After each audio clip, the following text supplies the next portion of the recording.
सबसे पहला काम तो उनका ये है कि इमरान खान को नाअहल कर लें, बदनाम कर लें, इतना को ख़राब कर दें कि हमारा मद्दे मुकाबल को ना। अब आर्मी चीफ़ को साथ लेके गए हैं कि आर्मी चीफ़ को दिखाएं, इनका चेहरा दिखा के कुछ ना कुछ हमें भीख मिल जाए। औज़ु बिल्लाहि मिनश्शैतानिर्रजीम बिस्मिल्लाहिर्रहमानिर्रहीम इन्नल्लाह व मलाइकतहु युसल्लूना अलन नबी या अय्युहल्लज़ीना आमनु सल्लु अलैहि व सल्लिमु तस्लीमा अल्लाहुम्मा सल्लि अला सय्यिदिना मौलाना मुहम्मद व अला आलि सय्यिदिना मौलाना मुहम्मद व अस्हाबि सय्यिदिना मौलाना मुहम्मद व बारिक व सल्लिम व सल्लि अलैहि। अल्लाह रब्बुल आलमीन का लाख लाख शुक्र है, उसके महबूब पाक सल्लल्लाहु अलैहि वसल्लम के तफ़ैल आज तकरीबन 7 जुमों बाद मैंने जुमा के मौका पर कुछ गुफ्तगू की, कुछ गुज़ारिशात अर्ज़ की और जुमा का ख़ुतबा भी पढ़ा, नमाज इमाम साहब के पीछे पढ़ी। कुछ बहुत सारी बातें जुमा की गुफ्तगू में अर्ज़ की हैं और कुछ बातें अभी ख़ान साहब से कहना चाहता हूँ। इस वक्त तकरीबन को महीना डेढ़ महीना हो गया, सैलाब ने पाकिस्तान का बहुत बुरा हाल कर दिया है और बलूचिस्तान, सिंध, जनूबी पंजाब, खैबर पख्तूनख्वा के बहुत सारे अज़ला जो हैं तहस नहस हो गए। घरों के घर उजड़ गए हैं, देहातों के देहात का नामो निशान मिट गया है।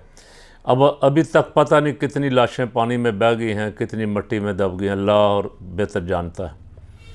तो मैंने इम्पोर्टेड हुकूमत जो है उनको कोई और मसला इस वक्त दरपेश नहीं है, उनको सैलाब की भी कोई फ़िक्र नहीं। उनको फ़िक्र है कि किस तरह हुकूमत बचानी है और किस तरह इमरान खान को बदनाम करना है। वो इमरान खान के ख़िलाफ़ दहशतगर्दी के केस पे केस बना रहे हैं और पूरा ज़ोर लगा रहे हैं कि किसी तरह जो वक्त हमें मिला है हम इस हुकूमत को बदनाम कर दें। सबसे पहला काम तो उनका ये है कि इमरान खान को नाअहल कर लें, बदनाम कर लें, इतना को ख़राब कर दें कि हमारा मद्दे मुकाबल को न रहे, ये इक़्तिदार सदा बहार हमारे पास ही रहे।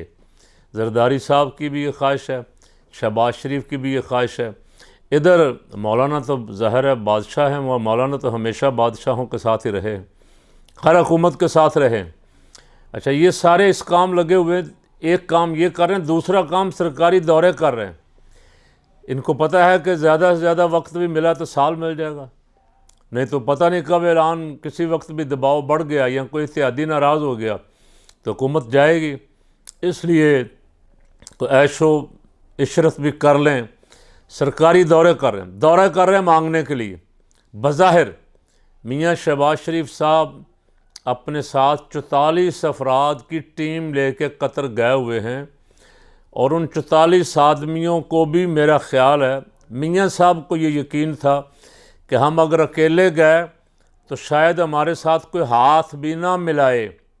हालांकि ये तासुर है कि कतरियों के साथ मियाँ बरादरान के बड़े ताल्लुकात, इसके बावजूद मियाँ साहब आर्मी चीफ़ को साथ लेके गए हैं कि आर्मी चीफ़ को दिखाएं, इनका चेहरा दिखा के कुछ ना कुछ हमें भीख मिल जाए। और उधर राजा रेंटल साहब कौमी असम्बली के स्पीकर, वो कनाडा गए और वो भी एक बड़ा वफद लेकर साथ गए हुए हैं और उनके टहके और उनकी मौजें देखने वाली, बड़े बड़े होटलों में, बड़ी बड़ी गाड़ियों में घूम रहे हैं, पूरी पूरी फैमिलियां लेके गए हुए। और पाकिस्तान का सैलाब से बुरा हाल है। ख़ान साहब ने अपने जलसों का ऐलान किया हुआ है, हुकूमत से इलेक्शन का वक्त मांग रहे हैं, डेट मांग रहे हैं और वो बड़े बड़े जलसे कर रहे हैं। पिंडी का जलसा किया, लाहौर का जलसा किया, अभी हरीपुर में एक बहुत बड़ा जलसा किया। तो मैं आज ख़ान साहब से मुखातिब हूँ कि ख़ान साहब, जिस तरह अवाम ने आपका साथ दिया है, भरपूर तरीके के साथ आपके लिए लोग निकले हैं, जलसों में आए हैं, रैलियों में आए हैं, आप भी अवाम का साथ दें।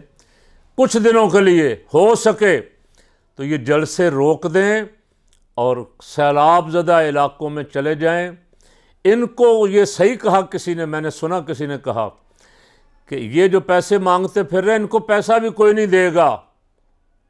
इन्होंने सरकारी फ़ंड कायम कर दिया, ख़तरा ये है कि ये वही कुछ करेंगे जो लाड़काना में हो रहा है, यानी जो माल गया सैलाब ज़दगान के लिए वो भी बेच रहे हैं, वो बजाय इसके कि गरीबों तक पहुँचे, मुस्तहिकीन तक वो माल फ़रोख्त हो रहा है। तो इनको जो कुछ मिलेगा, लोगों को इन पे एतबार नहीं, मुल्क से भी लोग इनको फ़ंड नहीं देंगे। आप पे कौम एतबार करती है, आप कुछ दिन के लिए अपने सियासी प्रोग्राम रोकें, सैलाब ज़दा इलाकों में जाएं, जहाँ जहाँ तक जाना मुमकिन है।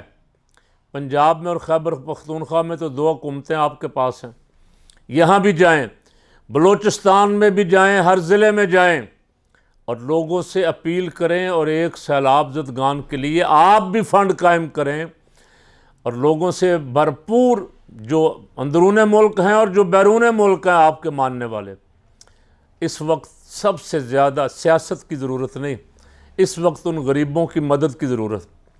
10 दिन लग जाएंगे, 15 लग जाएंगे, महीना लग जाएंगे, अल्लाह सबको ज़िंदगी दे। बहुत वक्त पड़ा हुआ है सियासत करने के लिए, फिर यही मैदान और यही मुखालिफिन और आप। इसलिए फ़कीर की आज के इस क्लिप में अपील ये है, खान साहब अपनी पूरी टीम के साथ, जितने आपके दाएं बाएं मीडिया टॉक शो करने वाले या प्रेस पे आने वाले होते हैं, इन सबको साथ ले जाएं या सब की ड्यूटियाँ लगाएं। कुछ इलाकों में शाह महमूद को भेज दें, कुछ इलाकों में आप चले जाएं, कुछ में असद उमर को, सब जाएं और वहाँ PTI की तंजीमों को मुतहर्रिक करें, आवाम से अपील करें और जो शहर अल्लाह ने महफूज फरमाए हैं, जो बचे हुए उनके मुखय्यर अफराद को अपील करें ताकि ज़्यादा से ज़्यादा इसमें बढ़ चढ़ के हिस्सा लें। इस वक्त पाकिस्तान की आवाम की मदद की ज़रूरत है। ये आवाम बचेंगे तो हमारी सियासत भी बचेगी। अल्लाह ताला इस मुल्क का हामी नासिर हो। आपको भी, हम सब को, हमारे साथी भी लगे हुए हैं अल्हम्दुलिल्लाह। और मुझे खुशी है दावत इस्लामी वाले बहुत बढ़ चढ़ कर, लब्बैक वाले, जमीयत उलमाए पाकिस्तान वाले, दीगर तंजीमों वाले बहुत बढ़ चढ़ के उन सैलाब ज़दगान की मदद कर रहे हैं और भी बाकी जितनी तंजीमें कर रही हैं, NGOs कर रही हैं।